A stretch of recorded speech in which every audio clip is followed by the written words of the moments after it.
ಉತ್ತರ ಭಾರತದ ಪ್ರಯಾಗ್ರಾಜ್ನ ಕುಂಭಮೇಳದಂತೆ ದಕ್ಷಿಣ ಭಾರತದ ತಿರುಮಲ ಕೂಡಲು ನರಸೀಪುರದ ತ್ರಿವೇಣಿ ಸಂಗಮದಲ್ಲೂ ಕೂಡ ಕುಂಭಮೇಳ ಯಶಸ್ವಿಯಾಗಿ ಜರುಗ್ತಾ ಇದೆ. ದಕ್ಷಿಣದ ಪ್ರಯಾಗ ಅಂತಲೇ ಗುರುತಿಸಿಕೊಂಡಿರುವಂತಹ ಕಾವೇರಿ, ಕಪಿಲ ಹಾಗೂ ಸ್ಫಟಿಕ ಸರೋವರ, ಗುಪ್ತಗಾಮಿನಿ ನದಿ, ತ್ರಿವೇಣಿ ಸಂಗಮದಲ್ಲಿ ಮೂರು ನದಿಗಳ ಒಂದು ಸಂಗಮ ಆಗುತ್ತೆ. ಇಲ್ಲಿ 3 ದಿನಗಳ ಕಾಲ ಕುಂಭಮೇಳ ಜರುಗಿದೆ. 2 ದಿನ ಭಕ್ತರು ಪುಣ್ಯ ಸ್ನಾನ ಮಾಡಿದ್ದಾರೆ. ಕೊನೆಯ ದಿನವಾದಂತಹ ಇಂದು ಕೂಡ ಜನಸಾಗರ ಹರಿದು ಬಂದಿತ್ತು. ಭಾರತ ಹುಣ್ಣಿಮೆಯ ದಿನ ಆಗಿರುವಂತಹ ಇಂದು ಮಾಘ ಸ್ನಾನಕ್ಕೆ ಪ್ರಾಶಸ್ತ್ಯ ಸಮಯ ಸೂಕ್ತ ಅನ್ನುವ ಕಾರಣಕ್ಕೆ ಭಾರಿ ಸಂಖ್ಯೆಯಲ್ಲಿ ಭಕ್ತರು ಜಮಾಯಿಸಿ ಪುಣ್ಯ ಸ್ನಾನ ಮಾಡಿ ಪುಳಕಿತರಾಗಿದ್ದಾರೆ.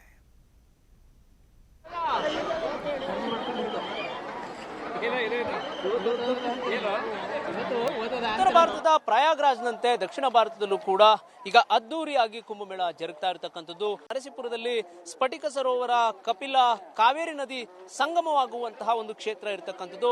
ಇಲ್ಲಿ ಅಗಸ್ತ್ಯ ಮುನಿಗಳು ತಪಸ್ಸನ್ನ ಮಾಡಿದ್ರು.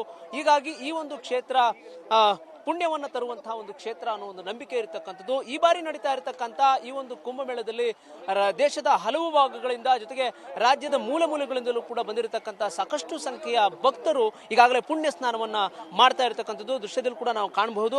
ಮೈಸೂರಿನ ಟಿ ನರಸೀಪುರ ಏನಿದೆ, ಇಲ್ಲಿ ಇರತಕ್ಕಂತ ತಿರುಮಕೂಡಲು, ಹಳೆ ತಿರುಮಕೂಡಲು ಗ್ರಾಮ ಏನಿದೆ, ಈ ನರಸೀಪುರ ಈ ನಗರಕ್ಕೂ ಕೂಡ ಹೊಂದಿಕೊಂಡಂತಿರುವಂತಹ ಈ ಒಂದು 3 ನದಿಗಳು ಜೋಡಣೆಯಾಗುವಂತಹ ಕ್ಷೇತ್ರ ಏನಿದೆ, ಈ ತಿರುಮಕೂಡಲು ನರಸೀಪುರದ ತ್ರಿವೇಣಿ ಸಂಗಮದಲ್ಲಿ ಅದ್ದೂರಿಯಾಗಿ ಕಳೆದ 3 ದಿನಗಳು ಕೂಡ ಕುಂಭಮೇಳ ಜರುಗ್ತಾ ಇರತಕ್ಕಂಥದ್ದು. ಈಗಾಗಲೇ ಸಹಸ್ರ ಸಂಖ್ಯೆಯಲ್ಲಿ ಬರ್ತಾ ಇರತಕ್ಕಂಥ ಭಕ್ತಾದಿಗಳೆಲ್ಲರೂ ಕೂಡ ಇಲ್ಲಿ ಪುಣ್ಯ ಸ್ನಾನವನ್ನ ಮಾಡ್ತಾ ಇದ್ದಾರೆ. ನದಿಯ ಮಧ್ಯಭಾಗದಲ್ಲಿ ನಾವು ಗಮನಿಸಬಹುದು ಸ್ಫಟಿಕ ಸರೋವರ, ಜೊತೆಗೆ ಇಲ್ಲಿ ಇರ್ತಕ್ಕಂಥ ಕಾವೇರಿ, ಕಪಿಲಾ ನದಿ ಸಂಗಮಗೊಳ್ಳುವಂತಹ ಕ್ಷೇತ್ರ ಏನಿದೆ, ಈ ಒಂದು 3 ಕ್ಷೇತ್ರಗಳು, 3 ನದಿಗಳು ಜೋಡಣೆ ಆಗುವಂತಹ ಸಂದರ್ಭ ಆ ಒಂದು ಸ್ಥಳ ಏನಿದೆ, ಆ ಒಂದು ಸ್ಥಳದಲ್ಲಿ ನಂದಿ ಬಸಪ್ಪ ಅಂದ್ರೆ ಬಸಪ್ಪನ ವಿಗ್ರಹ ಕೂಡ ಇರತಕ್ಕಂಥದ್ದು. ಇಲ್ಲಿ ಇರತಕ್ಕಂಥ ವಿಗ್ರಹಕ್ಕೆ ಪೂಜೆಯನ್ನ ಸಲ್ಲಿಸಲಾಗುತ್ತೆ.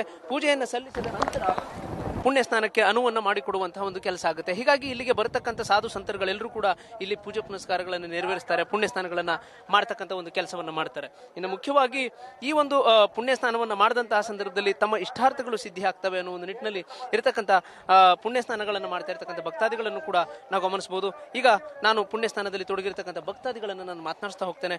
ಸರ್, ತಾವು ಎಲ್ಲಿಂದ ಬಂದಿದ್ದೀರಿ? ನಾವಿಲ್ಲೇ ಸಿದ್ದರಾಮನುಂಡಿಯಿಂದ ಬಂದಿರೋದು. ಪ್ರಯಾಗ್ರಾಜ್ನಲ್ಲಿ ಕುಂಭಮೇಳ ನಡೀತಾ ಇತ್ತು, ಅದೇ ರೀತಿಯಲ್ಲಿ ದಕ್ಷಿಣ ಭಾರತದಲ್ಲೂ ಕೂಡ ನಡೀತಾ ಇದೆ. ಇದು ಪ್ರತಿ 3 ವರ್ಷಗಳಿಗೊಮ್ಮೆ ನಡೆಯುತ್ತೆ. ಇದರಲ್ಲಿ ನೀವು ಪುಣ್ಯ ಸ್ನಾನ ಮಾಡ್ತಿದ್ರಿ, ಏನು ಖಂಡಿತ ಖುಷಿಯಾಗುತ್ತೆ. ಇವಾಗ ಉತ್ತರ ಭಾರತದಲ್ಲಿ ಮಹಾಕುಂಭಮೇಳ ನಡೀತಾ ಇದೆ. ಹಾಗೆ ನಮ್ಮ ದಕ್ಷಿಣ ಕಾಶಿಗಿಂತನೂ ಒಂದು ಗುಲ್ಗಂಜಿ ಗಾತ್ರ ಜಾಸ್ತಿ ಆದಂತಹ ನಮ್ಮ ಪುಣ್ಯಕ್ಷೇತ್ರ ತಿರುಮಕೂಡಲು ನರಸೀಪುರದಲ್ಲಿ, ಇಲ್ಲಿ ನಡೊಳ್ಳೆ ಬಸಪ್ಪನ ಸಮೀಪದಲ್ಲಿ ಪವಿತ್ರೆಯಾದ ಕಾವೇರಿ, ಕಪಿಲೆ ಹಾಗೂ ಗುಪ್ತಗಾಮಿನಿ ಆಗಿರುವಂತಹ ಸ್ಫಟಿಕ ಸರೋವರಗಳು ಇಲ್ಲಿ ಸಂಗಮವಾಗ್ತದೆ. ಇಲ್ಲಿ 3 ವರ್ಷಕ್ಕೊಂದ್ಸತಿ ಕುಂಭಮೇಳ ನಡೆಯುವಂಥದ್ದು ಪ್ರತೀತಿ. 1989ರಿಂದ ಇವತ್ತಿನವರೆಗೂ ಕುಂಭಮೇಳ ನಡೀತಾ ಇದೆ. ಕಳೆದ 3 ವರ್ಷಗಳಲ್ಲಿ ಕೊರೋನಾ ಎಂಬ ಮಹಾಮಾರಿಯಿಂದ ಕುಂಭಮೇಳ ನಡೆದಿರಲಿಲ್ಲ, ಇವಾಗ ಮತ್ತೆ ನಡೀತಾ ಇದೆ. ನಮಗೆಲ್ಲ ತುಂಬ ಖುಷಿ ಆಗ್ತಾ ಇದೆ. ಇಲ್ಲಿ ತ್ರಿವೇಣಿ ಸಂಗಮದಲ್ಲಿ ಪುಣ್ಯ ಜಾಗ ಆಗಿರೋದ್ರಿಂದ ಇಲ್ಲಿ ಪುಣ್ಯ ಸ್ನಾನ ಮಾಡಬೇಕು ಅಂತ ನಮಗೆ ಇಷ್ಟ ಇತ್ತು. ಅದಕ್ಕೆ ಪುಣ್ಯ ಸ್ನಾನ ಮಾಡಿದ್ದೀವಿ. ಇವತ್ತಿಂದಲ್ಲ, ನಾವು ಸ್ಕೂಲ್ ಡೇಸಿಂದನೂ ಪುಣ್ಯ ಸ್ನಾನ ಮಾಡ್ತಾ ಇದ್ದೀವಿ. ಇಲ್ಲಿ ನಮಗೆ ಖಂಡಿತ ಖುಷಿ ಇದೆ.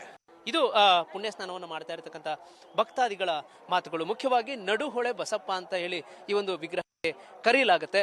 ಈ ಒಂದು ವಿಗ್ರಹಕ್ಕೆ ಸಾಧು ಸಂತರೆಲ್ಲರೂ ಕೂಡ ಜಿಲ್ಲಾಡಳಿತದ ನೇತೃತ್ವದಲ್ಲಿ ಪೂಜೆ ಪುನಸ್ಕಾರಗಳನ್ನು ನೆರವೇರಿಸಿದಂತಹ ಸಂದರ್ಭದಲ್ಲೇ ಒಂದು ಕುಂಭಮೇಳ ಆರಂಭವಾಗುತ್ತೆ. ಕುಂಭಮೇಳ ಆರಂಭವಾದ ತಕ್ಷಣ ಅಂದ್ರೆ 3 ದಿನಗಳ ಕಾಲ, ಅಂದ್ರೆ ಕಳೆದ 3 ದಿನಗಳಿಂದಲೂ ಕೂಡ ಅದ್ದೂರಿಯಾಗಿ ಕುಂಭಮೇಳ ಜರುಗ್ತಾ ಇದೆ.